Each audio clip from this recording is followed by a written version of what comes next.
Berlin Sean. Berlin Berlin Sean. Sean. How many keywords? This is a very long question. This is super So long. Berlin Sean says, how many Yeah. keywords should you use in one piece of content? I recently wrote a piece of content for an IT company whose main product is email marketing management and funnels. I'm not going to read the whole thing out because it's pretty long, but I'm going to skip to the main question. Isn't 30 keywords in 1,400 words a way to water down the piece of content into an ambiguous article about everything the company offers? Okay. So So main question is, how many keywords should you use in one piece of content? yeah, great answer. Oh, great question, I should say.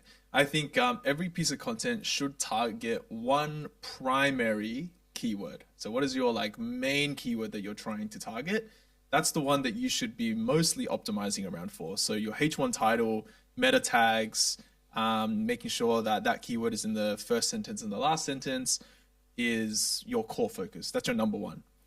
Then your number two would then be to figure out, okay, what keywords are related to this one, which would then make sense to add into the article, and also like, you know, semantically are related, LSI, etc.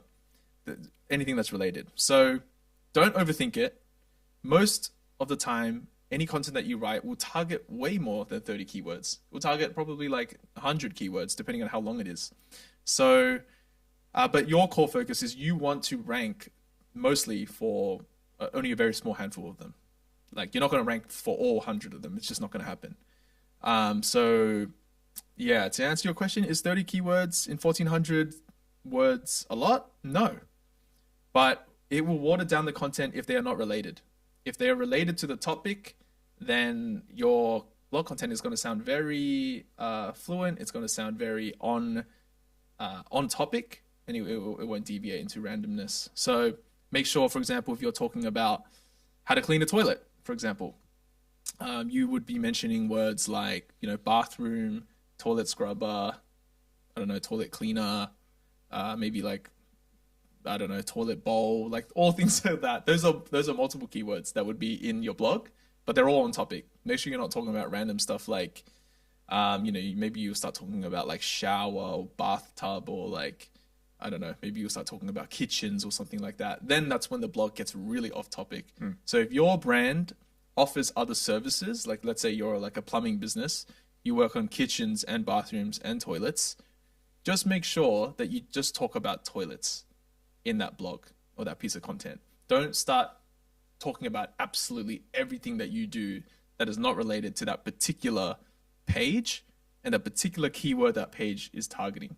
So if you have a page on toilets, just talk about toilets. And then if your company offers more services, then talk about those services on other pages.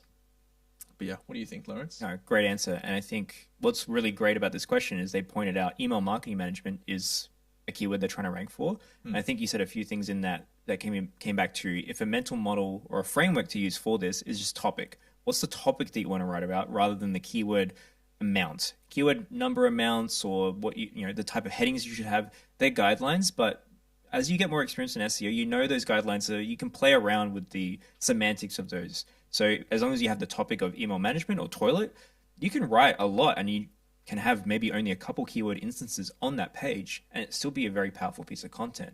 So when people ask this, it's a very, how long is a piece of string? You know, it really depends on what the topic is. So if you think about it as a what idea topic instead of just a keyword, because keywords can be a little bit too literal, you know, like it has to be this and it has to be this volume, you can end up going very, very far off track where, yeah, you might have irrelevant things because you think, oh, I have to have the search volume of shower instead of toilet in here because it's got good search volume. Don't think like that. It's not going to work that way. Think about it in topics instead, and it will help you sort of push through any problems you're having trying to like sit down and actually write the content out. Yep. I don't know why I use toilet as an example, by the way. Yeah, I don't know. I feel like I got to clean my bathroom after this. Yeah. Yeah. Anyway, but yeah, thanks. Hope we answered your question.